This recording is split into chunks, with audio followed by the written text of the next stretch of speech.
नमस्कार, आप देख रहे हैं H1 न्यूज। मैं हूं आपके साथ पूजा सिंह। यहां पर बात हो रही है वंदे मातरम की। वंदे मातरम को 150 साल, यूं तो 7 नवंबर को हो चुके हैं स्वर्णिम 150 साल, लेकिन अब अगर बात करें तो संसद के शीतकालीन सत्र में 10 घंटे का समय रखा गया है विशेष चर्चा के लिए वंदे मातरम पर। और इसकी शुरुआत की थी प्रधानमंत्री नरेंद्र मोदी ने। बहुत कुछ चीजें निकल कर आई, बहुत कुछ उनकी तरफ से बताया गया, किस तरीके से इस पे राजनीति भी हुई है, किस तरीके से इस पर पॉलिटिकल स्टंट की तरह अपनाया गया और किस तरीके से हमारे इस अपने संस्कृति से जुड़े हुए गीत को निग्लेक्ट भी किया गया, किस तरीके से मुसलमानों को खुश करने के लिए एक समय में इसको हटाने की बात तक आई।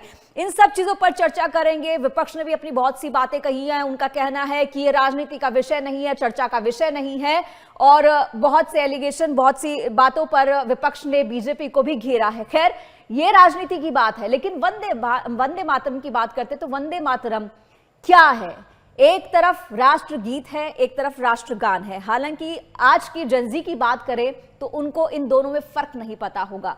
और ये फर्क क्यों नहीं पता है? क्योंकि उन्होंने कभी इस तरफ ध्यान नहीं दिया है। लेकिन समय समय पर हमारी भी रिस्पॉन्सिबिलिटी बनती है कि इस पर चर्चा करें। जो जेनजी 150 साल जिस राष्ट्रगान को हो चुके हैं, राष्ट्रगीत को हो चुके हैं, उस राष्ट्रगीत को एक बार इस जेनजी तक भी पहुंचाया जाए, इसलिए भी ये चर्चा बहुत जरूरी थी। और इसके लिए हमारे साथ दो मेहमान जुड़ गए हैं। अजय सिंघल जी जुड़ गए हैं, इतिहासकार हैं। सुप्रिया संजू जी हैं, स्कॉलर हैं। दोनों मेहमान हमारे साथ हैं। बहुत बहुत स्वागत है आप दोनों का। जी बहुत बहुत धन्यवाद जी। सुप्रिया जी, सबसे पहले आपसे जानना चाहूंगी, अगर वंदे मातरम की बात करते हैं, आप गुनगुनाती भी हैं, आप कलाकार भी हैं, गाती भी हैं, तो वंदे मातरम इस कार्यक्रम की शुरुआत क्यों ना वंदे मातरम से ही की जाए? जी बिल्कुल। आप चाहेंगे कि मैं गुनगुनाऊं 2 लाइन वंदे मातरम की? तो वंदे मातरम, वंदे मातरम, सुजलां सुफलां मलयज शीतलां, शस्य श्यामलां मातरं वन्दे मातरम्। जी जी, इससे आगे भी आप लोग सुनना चाहेंगे तो मैं सुना सकती हूँ, ऐसा कुछ नहीं है। जी।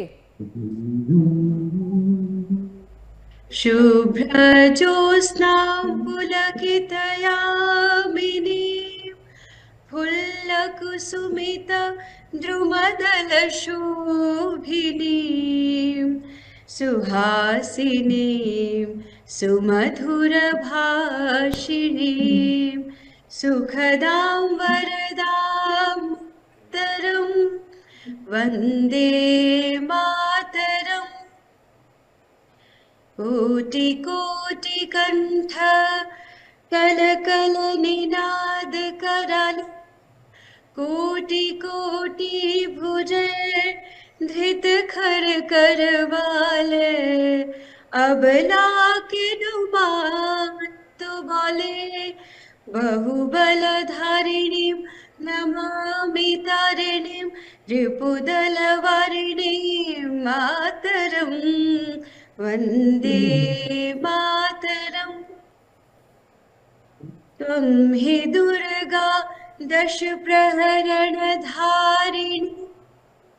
कमला कमलदल विहारिणी, वाणी विद्या दायिनी, नमामि त्वां नमामि कमलाम् अमलाम् अतुलां, सुजलां सुफलां मातरं वन्दे मातरम्।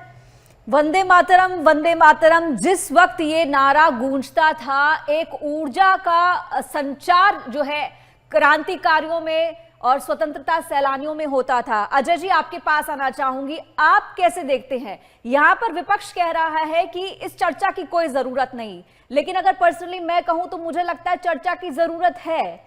हमारे माता पिता ने एक समय में आनंद मठ फिल्म हमको दिखाई थी, जिस समय वीसीआर वीसीपी हुआ करते थे तब दिखाई थी, दूरदर्शन पर भी हमने देखी, लेकिन जेनजी इससे कनेक्ट नहीं हो पाता, इसके इतिहास से कनेक्ट नहीं हो पाता, उस ओज को महसूस नहीं कर पाता। इसीलिए मुझे लगता है ये चर्चा बहुत जरूरी थी। आपका क्या कहना है इस पर?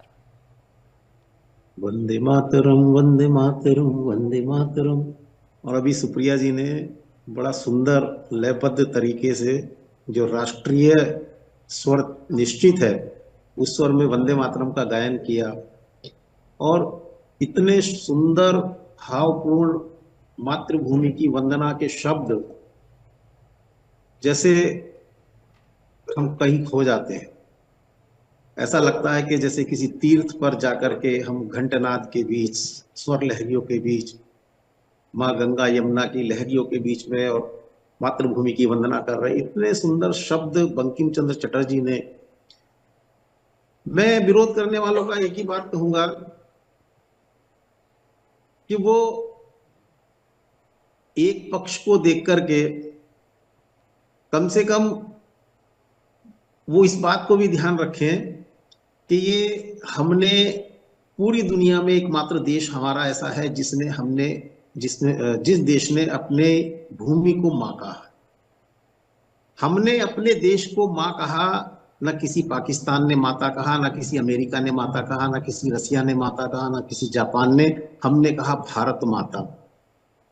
और जीवंत संबंध, वात्सल्यपूर्ण संबंध हमने अपनी इस मातृभूमि के लिए बांधा। इस भूमि का टुकड़ा नहीं हमने इसको माना। इससे बढ़ के भी हमने कहा धरती माता। और ये ग्लोबलाइजेशन की बात जो आज पूरी दुनिया में चल रही है, ये ग्लोबलाइजेशन का आधार, ये वैश्वीकरण का आधार धरती माता है। धरती माता से ही वाक्य निकला वसुधैव कुटुंबकम, सारा विश्व मेरा परिवार है। और ये भारत की जन्मजात मौलिक गुण है कि हम हर जो चीज हमें देती है हमने उसके साथ माँ का रिश्ता कायम किया है, क्योंकि भारत में माँ सर्वोच्च है, उससे बढ़ के कुछ नहीं। तो ये जो धरती और इस वंदे मातरम गीत में सारी पूरा एक स्पष्ट करके बताया गया है कि ये मातृभूमि की वंदना में क्यों करूं, इसलिए वंदे मातरम बोलूं। तो ये आज 150वां वर्ष वंदे मातरम के लेखन को, गायन को, आज संसद में भी इस विषय पर काफी चर्चा हुई। चर्चा सार्थक हो रही है, परंतु स्वर वोटों को आधार बना करके विरोध के निकल रहे हैं। और विरोध के किनके लिए? जो इस देश को देश ही नहीं मानते, माता तो क्या मानेंगे। तो उनके लिए ये इस तरह का जो पूरा एक वोट बैंक जिस प्रकार का तैयार हो, विपक्ष उसके साथ में लगा हुआ है। वंदे मातरम का गायन नहीं करेंगे, क्यों नहीं करेंगे? कल वो कहेंगे जनगण मन का हम गायन नहीं करेंगे, नहीं करते भी हैं, और विपक्ष उसका पूरा साथ भी देता है। तो वंदे मातरम की इस जयंती पर, शताब्दी वर्ष पर, ये जो कार्यक्रम भारत सरकार द्वारा चलाया जा रहा है, विभिन्न संस्थाओं द्वारा चलाया जा रहा है, ये अत्यंत वंदनीय है, विचारणीय भी है और चिंतनीय इसलिए है कि आजादी के इतने वर्षों के बाद भी देश में वंदे मातरम को, जनता की बात तो छोड़ें, लेकिन जो शीर्ष लोग हैं, जो सत्ता चलाते हैं देश की, ऐसे लोग एक्सेप्ट नहीं कर रहे हैं। उसमें सांप्रदायिकता के स्वर निकाल रहे हैं, सांप्रदायिकता खोज रहे हैं। तो ये जो आज स्थिति बन रही है देश के अंदर, ये निश्चित रूप से, अगर 1947 वाली हम स्थिति इसको कहें, देश को विभाजन की ओर ले जाने वाली स्थिति कहें, तो ये कोई अतिशयोक्ति नहीं होगी। विषय कहीं और चला जाएगा। आज बंगाल के अंदर बाबरी के नाम पर मस्जिद का निर्माण किया जा रहा है, आखिर क्यों? जी, मैं इसी पर आने वाली थी अजय जी कि जो सिनेरियो हम आज देख रहे हैं, कि कुछ लोग कहते हैं हम वंदे मातरम नहीं बोलेंगे, हमारे धर्म में नहीं बोला जाता, कई लोग इसका विरोध करते हैं, हम नहीं बोलेंगे। सेम यही सिचुएशन पहले भी रही है। भारत की विभाजन की अगर हम बात करते हैं तब की भी, अगर आपको नोएखली का हत्याकांड, जो भी जघन्य हत्याकांड हुए थे, अगर आपको वो भी याद हो तो उस समय भी बात हुई थी। और महात्मा गांधी के अगर हम मद्रास दौरे की बात करते हैं तो उन्होंने वंदे मातरम को अल्लाहू अकबर बराबर बता दिया था। तो इसे कैसे देखते हैं? क्योंकि जी, ये कुछ गलतियां हमारे महापुरुषों से हुई हैं। हालांकि एक धारा इस तरफ भी है, छिद्रान्वेषण तो नहीं करूंगा, लेकिन अतिशयोक्ति हो जाना, बहुत अधिक भावपूर्ण हो जाना किसी भी विषय के लिए, किसी भी व्यक्ति के लिए, किसी भी पुस्तक के लिए, ये ना तो व्यक्तिगत रूप से ठीक होता और ना समाज के लिए और ना ही देश के लिए। जी, महात्मा गांधी जी ने बहुत सारे निर्णय ऐसे लिए, और कई निर्णय तो ऐसे लिए, एक जो सामान्य आम जनता में जो प्रचलित है, जिस निर्णय का विरोध होता है, जो निर्णय नहीं लिया जाना चाहिए था, और वो महात्मा गांधी जी ने लिया। मैं ये तो नहीं कहूंगा कि गोडसे ने गोली मारी उनको ठीक किया, लेकिन जिस तरह के दृष्टांत सामने आते हैं, जिस तरह की टीस हिंदू जनता की सामने आती है, दिसंबर का महीना था, पाकिस्तान भारत का विभाजन हुआ, और उधर से ट्रेनें भर भर करके लाशों की, जीवित व्यक्तियों की, माताओं की, बहनों की, गर्भवती महिलाओं की भारत के अंदर आ रही थी। दिल्ली के सारे मंदिर भर गए, सारे आर्य समाज मंदिर भर गए, सारी धर्मशालाएं भर गई, गुरुद्वारे भर गए। अब इतनी कड़ी रात में, सर्दी में कहां पर उनको टिकाया जाए? तो मस्जिदों में उनको स्थान दिया गया। लेकिन उस समय देश के जो तथाकथित स्यूडो सेकुलरिज्म वाले लोग थे, उन्होंने मस्जिद में काफिरों का ठहराना नाजायज घोषित किया, और सेना लगा करके उसी रात में, कड़ी ठंड की रात में, हिंदुओं को मस्जिदों से बाहर निकाल सड़कों पर डाल दिया गया। सैकड़ों लोगों की मौत हो गई, ठंड में ठिठुर ठिठुर कर, गर्भवती महिलाओं की मौत हो गई। ये निर्णय जो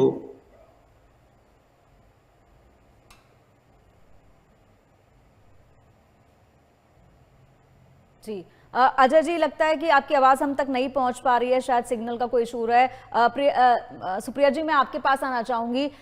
यहाँ पर हम एक जेनजी की बात भी कर रहे हैं। जेनजी अपने आप को इससे कनेक्टेड फील नहीं करता। आप प्रोफेसर हैं, नए नए बच्चों को आप पढ़ाती भी हैं, इंटरैक्ट भी करती हैं, क्या वो कनेक्ट महसूस करते हैं? क्या उनको पता है कि राष्ट्रगान और राष्ट्रगीत में फर्क क्या है? क्या उनको पता है कि जो हमारा राष्ट्रगीत है, एक समय में ये बात चली थी कि उसी को राष्ट्रगान बनाना चाहिए, लेकिन इसी राजनीतिक दाव पेच के चलते राष्ट्रगान इसे नहीं घोषित किया गया।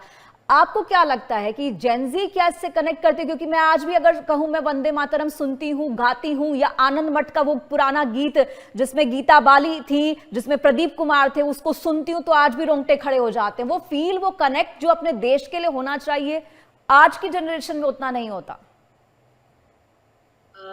मैं इस पे थोड़ा बोलना ये चाहूंगी कि हम इसमें थोड़ी हमारी भी गलती है, क्योंकि हमारे माता पिताओं ने हमें उससे कनेक्ट करवाया, और हम आजकल के बच्चों को कनेक्ट नहीं कर पा रहे। चाहे वो स्कूल की बात कहे, स्कूल में पहले का दौर ये था कि हम जब स्कूल जाते थे, प्रार्थना होती थी या अलग अलग श्लोक या कुछ भी बोला जाता था। लेकिन आजकल जो ये है, प्रार्थना बिल्कुल हट गया है स्कूल से।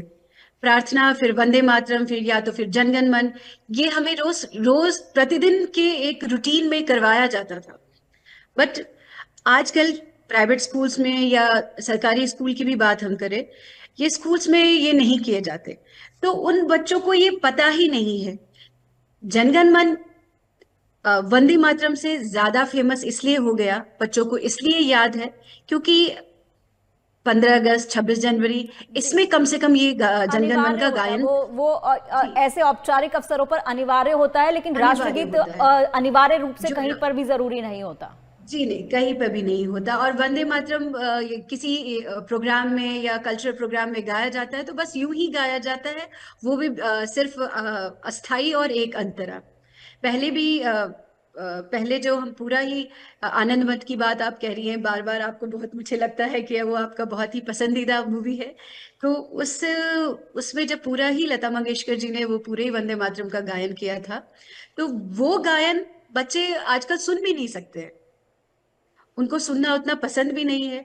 और बहुत ही कहे तो जनगण मन सबको याद है, और राष्ट्रगीत जो हमारा है वो हम गौण रूप से चला गया। क्योंकि पहले भी जब ये बात हो रही थी कि किसको राष्ट्रगीत राष्ट्रगान के रूप में किसको रखा जाए, तब भी विरोध हुआ था। उसके बाद जब ये अलग अलग पैराग्राफ में ये गए थे कि, तो उनका ये कहना था कि इसमें हिंदू देवी देवता के का वर्णन है, जैसे त्वं ही दुर्गा दश प्रहरण धारिणी, इस ये है तुम ही विद्या तुम ही धर्म, इस सब की बात है।